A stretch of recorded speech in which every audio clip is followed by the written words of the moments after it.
Salam jumpa kembali dalam Renungan Harian Ria Sabda, edisi Kamis 21 Maret 2019.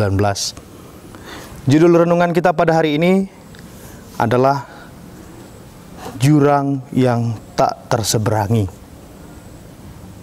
Saudara-saudari yang terkasih, kita semua pasti tahu apa itu jurang. Sebuah jurang yang dalam seringkali menjadi sebuah tempat yang begitu mengerikan.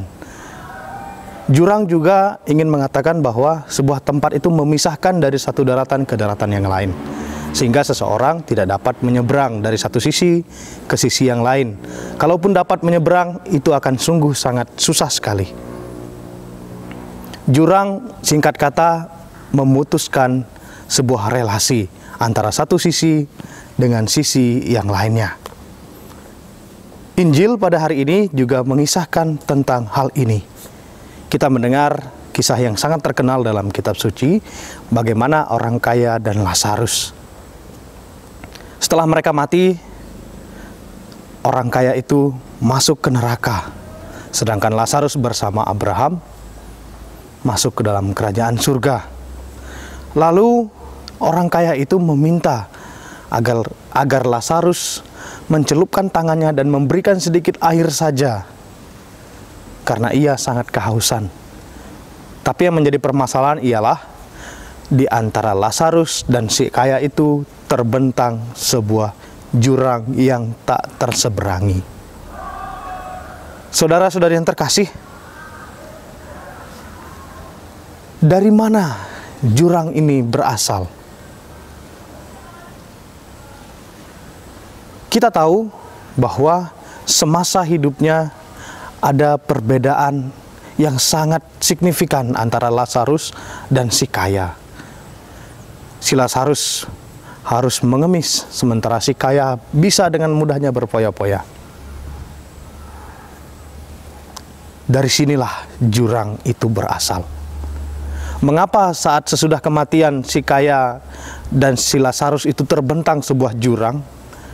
Karena selama hidupnya orang kaya ini telah membangun jurangnya antara ia dan Lazarus.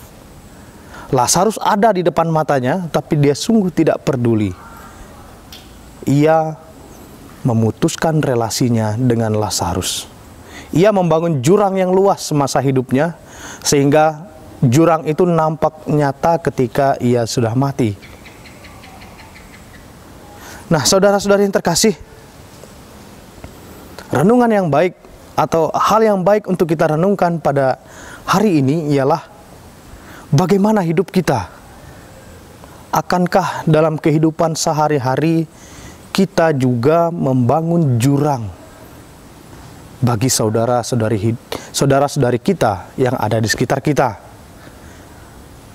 Apakah kita memutuskan relasi secara tidak langsung dengan sikap ketidakpedulian kita, dengan sikap acuh tak acuh kita terhadap saudara-saudari kita? Terlebih seperti gambaran kitab suci pada hari ini, orang yang susah, orang yang menderita. Karena hati-hati ketika kita sibuk untuk membangun jurang di dunia ini, kelak jurang itu akan sungguh nyata. Seperti halnya orang kaya, dia dalam hidupnya membangun jurang antara ia dan Lazarus. Kita juga diingatkan bahwa jangan sampai kita juga membangun jurang dalam hidup kita. Nah, kalau begitu bagaimana? Apa yang harus kita lakukan? Yang harus kita lakukan, daripada kita membangun jurang, kita diajak untuk membangun jembatan. Jembatan antara kita dan sesama kita yang membutuhkan. Bagaimana caranya? Pedulilah terhadap sesama. Pekalah terhadap kebutuhan orang-orang yang membutuhkan. Jangan bersikap acuh tak acuh dan tidak peduli. Pada saat ini, masa ini adalah masa yang tepat untuk kita.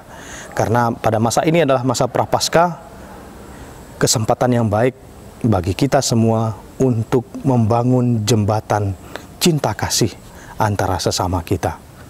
Saudara-saudari yang terkasih, Pesan Injil pada hari ini sekali lagi mengingatkan kepada kita, jangan sampai kita membangun jurang antara kita dan sesama kita, tetapi bangunlah jembatan, bangunlah relasi antara kita dan sesama kita.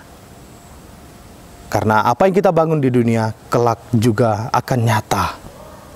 Semoga kita dalam perjuangan hidup kita sehari-hari mampu membangun jembatan kasih, sehingga bukan jurang yang kita bangun.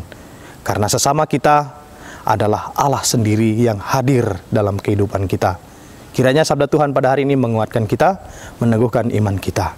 Amin.